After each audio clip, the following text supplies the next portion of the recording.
Salam saudaraku yang terkasih di dalam Tuhan. Kita tahu bersama bahwa Injil itu adalah tentang Kristus Yesus yang adalah Tuhan dan Juru Selamat bagi umat manusia. Karena semua manusia telah berdosa dan semua manusia ada di dalam kuasa maut dan semua manusia tidak memiliki kekuatan untuk menyelamatkan dirinya atau tidak memiliki kekuatan untuk menjadikan dirinya layak kembali di hadapan Tuhan. Maka dari itu, manusia butuh penebus. Dan Kristus Yesuslah satu-satunya jalan keselamatan yang telah Tuhan berikan bagi umat manusia. Pertanyaannya adalah, kapan Injil itu diberitakan? Atau kapan pertama kalinya Injil itu disampaikan? Dan siapa sajakah yang memberitakan Injil itu? Bapak Ibu Saudaraku yang terkasih di dalam Tuhan, di dalam Alkitab kita nyata bahwa para murid Yesus atau para rasul saat Yesus sudah naik ke sorga, merekalah yang akhirnya menjadi pemberita Injil sehingga gereja-gereja Tuhan boleh dibentuk atau dibangkitkan. Sebelum itu, pada saat Yesus ada di dunia, Yesuslah yang bersama para murid juga memberitakan Injil. Tercatat di dalam kitab-kitab Injil bahwa Yesus selalu berkeliling dari desa ke desa dan dari kota ke kota untuk memberitakan Injil. Sebelumnya lagi, bahwa dalam kutipan-kutipan Yesus sendiri juga, bahwa Injil itu diberitakan juga melalui para hamba-hamba Tuhan yang dipilih oleh Allah, yaitu para nabi-nabinya. Jadi nubuatan-nubuatan para nabi itu juga merupakan Injil, karena itu menubuatkan tentang Kristus. Nah, sebelum para nabi itu memberitakan, ternyata bahwa sejak manusia saat itu jatuh dalam dosa, Injil itu telah diberitakan oleh Allah sendiri. Maka dari itu, inilah yang saya namakan atau saya sebut sebagai Injil mula-mula. Dan bapak-bapak gereja pun juga menyetujui bahwa berita tentang Sang Mesias atau Kristus itu justru diawali oleh Allah sendiri yang memberitakan, yaitu pada saat manusia jatuh di dalam dosa. Sekarang mari kita melihat Kejadian 3 ayat 15. Demikian firman Tuhan.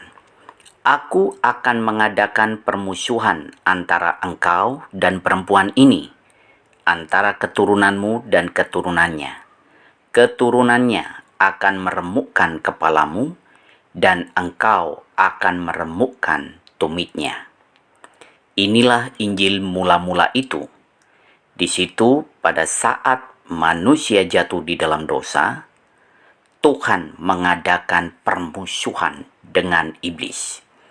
Dan dia mengatakan atau memberikan pernyataan bahwa keturunan perempuan atau yang disebut keturunan dari seorang perempuan itu nantinya yang akan meremukkan kepala si iblis. Dan keturunan dari perempuan itu akan diremukkan tumitnya oleh si iblis. Yang berikut mari kita melihat tentang kronologis peristiwa daripada manusia yang pertama. Yang pertama yaitu kita akan melihat kembali tentang keberadaan awal manusia atau awal mula saat dia diciptakan. Manusia diciptakan Tuhan dari tanah, dan bahan dasar ini sama dengan bahan dasar pada saat Allah menciptakan burung dan binatang darat. Dan binatang saat diciptakan Allah, mereka langsung hidup. Tetapi pada saat Allah menciptakan manusia dari tanah, yaitu Adam, Adam tidak langsung hidup. Adam bisa hidup setelah dihembusi nafas oleh Allah. Sedangkan kita tahu penciptaan daripada Hawa, yaitu atau sang perempuan, dibentuk Tuhan dari tulang rusuk manusia, yaitu tulang rusuknya Adam, dan langsung hidup. Nah, ini kita bisa tahu bersama dari Kejadian 2 ayat 7, ayat 19, lalu ayat 21 sampai 22. Inilah keberadaan awal manusia. Yang kedua, kita melihat bahwa di dalam Kejadian 1 ayat 26 sampai 29 dan juga di dalam Pengkhotbah 7 ayat 29 dinyatakan bahwa keberadaan awal manusia itu mereka diciptakan yang pertama segambar dan serupa dengan Allah. Mereka dalam keadaan yang suci dan benar, dan roh dan jiwa mereka bersifat kekal karena dari Allah, bukan diciptakan tetapi dihembuskan oleh roh Allah itu. Lalu yang kedua, mereka berkuasa atas alam dan binatang, dan Tuhan memberkati mereka dengan menyediakan segala makanan yang mereka butuhkan, dan Tuhan memberikan mereka tempat yang indah, yang baik, tempat yang tidak kurang dari apapun, yaitu di Taman Eden. Dan yang ketiga, kita melihat bahwa hubungan mereka sebagai suami dan istri, Adam dan Hawa, sangat harmonis. Demikian juga hubungan mereka dengan Tuhan Allah yang juga begitu intim di dalam hidup mereka. Hal yang kedua, kita melihat tentang keberdosaan manusia yang terdapat pada Kejadian pasal yang ketiga. Kita tahu bersama cerita tentang atau peristiwa tentang manusia itu jatuh di dalam dosa, yaitu mereka diperdaya oleh si iblis ya untuk memakan buah terlarang yang dilarang oleh Allah. Lalu Hawa tertipu dan Hawa akhirnya juga makan buah itu dan memberikannya kepada Adam, dan Adam pun ikut memakannya. Sedangkan Allah memberikan perintah kepada mereka bahwa pohon yang di tengah itu, yaitu tentang yang baik dan yang jahat, tidak boleh dimakan. Nah, saudaraku yang terkasih di dalam Tuhan, apa yang menyebabkan manusia itu jatuh di dalam dosa? Kita tahu ceritanya semuanya di dalam Kejadian pasal 3. Bapak Ibu saudaraku bisa kembali membacanya dengan teliti. Nah, penyebab daripada manusia itu jatuh dalam dosa yaitu yang pertama, yaitu si iblis atau si ular dengan tipu dayanya. Dia memutarbalikkan akan firman Tuhan, ya, dengan mengatakan bahwa tentu Allah memerintahkan semua buah dari pohon-pohon di taman ini tidak boleh dimakan. Dan Hawa pun menjawabnya, tidak, semuanya boleh dimakan, kecuali yang di tengah itu tentang yang baik dan yang jahat, kalau kamu memakannya kamu akan mati. Dan iblis pun memperdayainya, dia mengatakan, oh tidak, justru sebaliknya. Pada saat engkau memakannya, matamu akan terbuka dan engkau akan menjadi seperti Allah, dan Allah tahu itu. Dan engkau akan mengetahui yang baik dan yang jahat. Sehingga itu menarik perhatian bagi si Hawa, dan Hawa pun mengambil dan memakannya, dan dia pun memberikan kepada suaminya. Nah, Bapak Ibu saudaraku yang terkasih di dalam Tuhan, di sini hal yang kedua yang menyebabkan manusia itu jatuh dalam dosa adalah kegagalan kepemimpinan seorang pria, yaitu Adam, sebagai suami dan imam bagi seorang perempuan, yaitu Hawa. Dia yang diberikan kepercayaan oleh Tuhan dengan firman yang dia terima. Dan dia memang sudah memberikan firman itu juga atau menyampaikannya kepada perempuan itu atau kepada Hawa. Sehingga perempuan itu pun menjawabnya dengan tepat pada saat diperdaya oleh si iblis. Tetapi karena dia mendengarkan apa kata iblis, sehingga dia jatuh di dalam keberdosaan. Nah, Kepemimpinan suami ini pun juga dia diam pada saat si Hawa berkomunikasi atau diperdaya oleh si iblis. Dia diam saja, bukan hanya diam, bahkan dia menyetujui apa yang dilakukan oleh si Hawa sebagai istrinya, yaitu justru dia ikut memakannya. Ya, jadi di sini jelas sekali kegagalan kepemimpinan dari seorang pria, yaitu Adam. Dan yang ketiga yang menyebabkan manusia itu jatuh dalam dosa adalah manusia itu mendengar perkataan iblis. Dan juga di dalam dirinya sendiri mereka muncul yang namanya keinginan untuk menjadi seperti Allah. Dan yang kedua juga keinginan untuk memiliki pengetahuan di luar Allah. Inilah yang menyebabkan manusia itu akhirnya jatuh di dalam dosa. Yang berikutnya dari Kejadian pasal 3 kita tahu bersama bahwa keberdosaan mereka ada dampaknya. Dampak dari dosa yang pertama adalah mereka sembunyi dari Allah dan mereka menyalahkan Allah. Kita tahu bersama pada saat mereka menyadari keberdosaan mereka, mata mereka terbuka dan mereka tahu diri mereka telanjang, lalu mereka takut saat mendengar suara Allah, lalu mereka sembunyi. Dan pada saat Allah menanyakan kepada sang pria, yaitu kepada Adam, pada manusia itu, di manakah engkau?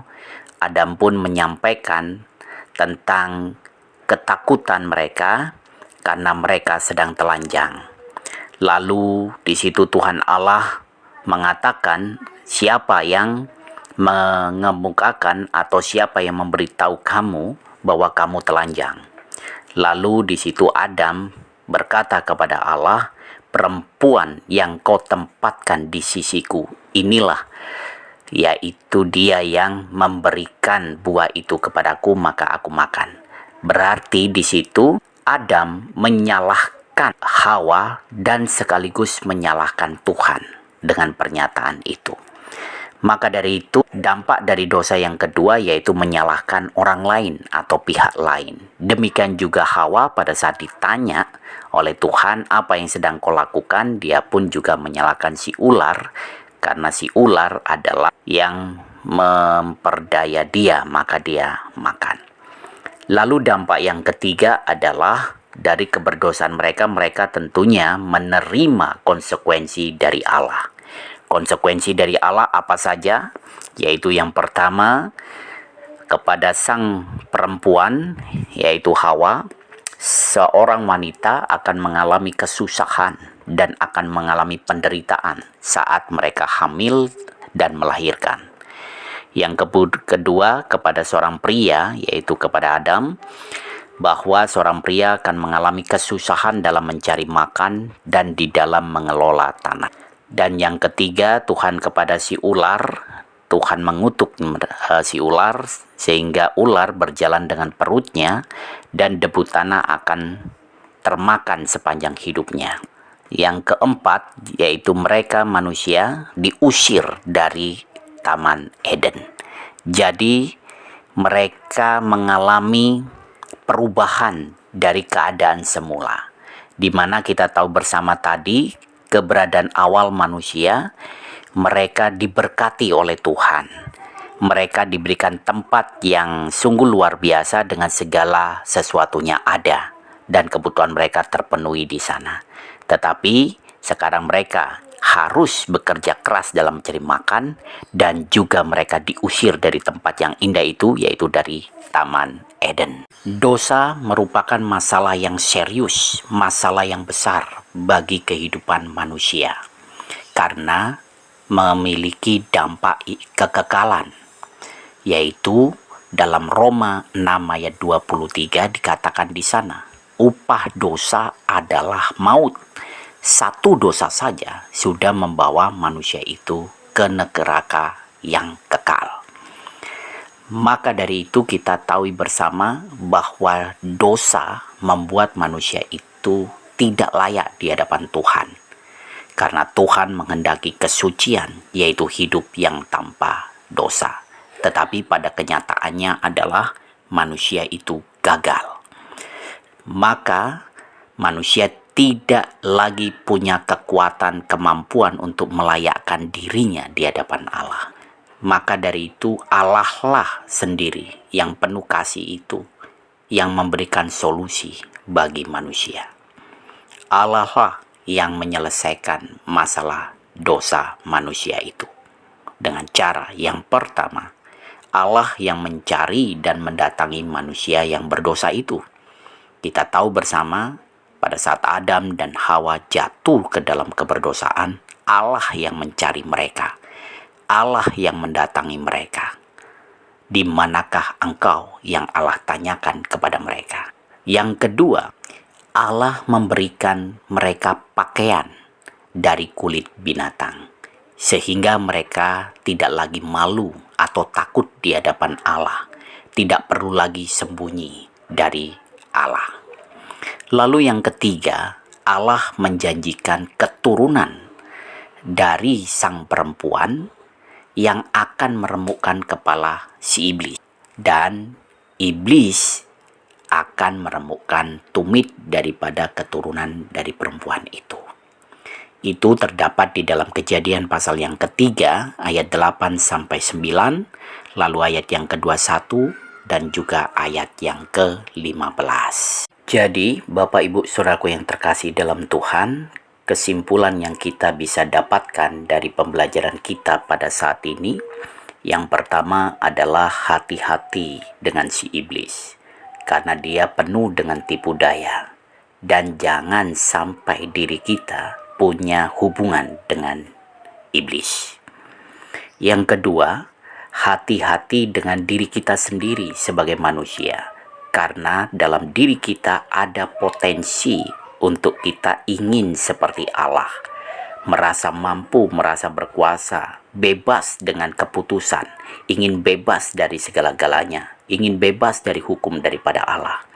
Dan ada potensi juga dalam diri kita ingin mencari pengetahuan yang ada di luar Allah atau di luar jalur daripada Allah. Ini bahaya, inilah pintu untuk kita bisa jatuh di dalam dosa. Yang ketiga, kita tahu bersama dari penegasan kebenaran firman ini bahwa semua manusia telah berdosa, termasuk kita, sehingga tidak ada yang layak di hadapan Allah, dan semua manusia ada dalam kuasa maut, artinya sedang menuju kepada kekekalan di neraka. Dan puji Tuhan, Allah telah memulihkan hubungan kita dengannya, yaitu melalui Kristus Yesus yang sudah mati untuk menebus kita dan yang sudah bangkit, yaitu kemenangannya atas maut.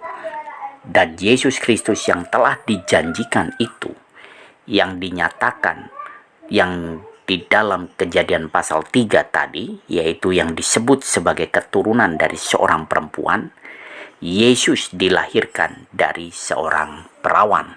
Dan ini jelas sekali bahwa Injil mula-mula ini tegas sekali mengarah kepada Kristus, menunjuk kepada Sang Juru Selamat umat manusia. Kenapa? Karena di dalam 1 Tawarik 1 ayat 1-27 itu tentang garis keturunan dari Adam sampai kepada Abraham. Nah, setiap keturunan demi keturunan yang disebut selalu nama laki-laki. Jadi termasuk di sana setiap nama bapak disebut lalu diikuti kata memperanakkan yang disebut anak-anak laki-laki juga. Jadi yang diikuti kata memperanakkan di situ selalu bapaknya atau nama sang bapak. Demikian juga di dalam Matius pasal 1 ayat 1-16 itu garis keturunan dari Abraham sampai kepada Yesus. Pencatatannya polanya sama, yaitu selalu menyebutkan nama laki-laki. Jadi yang mengikuti kata memperanakkan itu nama bapak. Jadi disebut nama bapaknya, lalu diikuti kata memperanakkan, baru disebut anak-anak laki-lakinya. Siapa saja di situ. Nah, giliran pada saat Yesus, di situ ada pernyataan yang berbeda. Dalam Matius pasal 1 ayat yang ke-16 dikatakan di sana, Yakub memperanakkan Yusuf suami Maria yang melahirkan Yesus yang disebut Kristus. Jadi tidak dikatakan di sana Yusuf memperanakkan Yesus, tidak. Tetapi di situ dikatakan Maria, yaitu yang melahirkan Yesus yang disebut Kristus. Jadi ini menegaskan bahwa kata yang di Kejadian pasal 3 ayat 15 tadi, yang adalah Injil mula-mula itu, bahwa janji daripada Allah tentang Sang Juru Selamat itu yaitu keturunan seorang perempuan. Artinya anak yang disebut keturunan dari perempuan, bukan karena laki-laki. Nah, ditegaskan lagi di ayat yang ke-18 bahwa malaikat Tuhan datang kepada Maria yang saat itu bertunangan dengan Yusuf, yang membuat Maria itu mengandung adalah Roh Kudus, ya, dan mereka belum hidup sebagai suami istri. Jadi jelas, bahkan di Lukas pasal yang pertama ayat 26 sampai 31 di sana jelas sekali bahwa yang melahirkan Yesus Kristus itu adalah Maria, seorang yang perawan. Jadi Bapak Ibu Saudaraku yang terkasih di dalam Tuhan, puji Tuhan, kita yang pada saat ini karena anugerah kuasa-Nya telah dikaruniakan iman untuk percaya dan menerima Kristus sebagai Tuhan dan Juru Selamat. Dan ini iman yang menyelamatkan. Kenapa? Karena ini merupakan penggenapan juga sejak mulanya, sejak manusia pertama. Dan saat begitu jatuh dalam dosa, keselamatan yang datang dari Allah, pribadi yang datang dari Allah itu sudah dijanjikan, sudah dinubuatkan oleh Allah sendiri. Hingga sampai tiba waktunya Yesus datang menjadi manusia, itu pun Dia sendiri yang memberitakan tentang kemesiasannya, memberitakan tentang Dia yang menebus manusia yang berdosa. Puji Tuhan, Bapak Ibu Saudaraku yang terkasih di dalam Tuhan. Maka dari itu sejarah manusia dan sejarah keberdosaan manusia itu menjadi pondasi juga dalam iman kekristenan kita, yaitu dalam mempercayai Yesus Kristus sebagai Tuhan dan Juru Selamat. Kiranya ini terus memberikan kita kekuatan, kemampuan untuk kita tetap terus mau berjuang mempermuliakan Tuhan karena keselamatannya. Untuk kita terus mau mengikut Dia. Untuk kita terus mau melayani Dia. Untuk kita akhirnya juga bersaksi tentang Dia kepada banyak orang yang belum mengenal Dia, yang belum mengalami keselamatan seperti yang kita alami. Terpujilah Tuhan. Haleluya. Amin.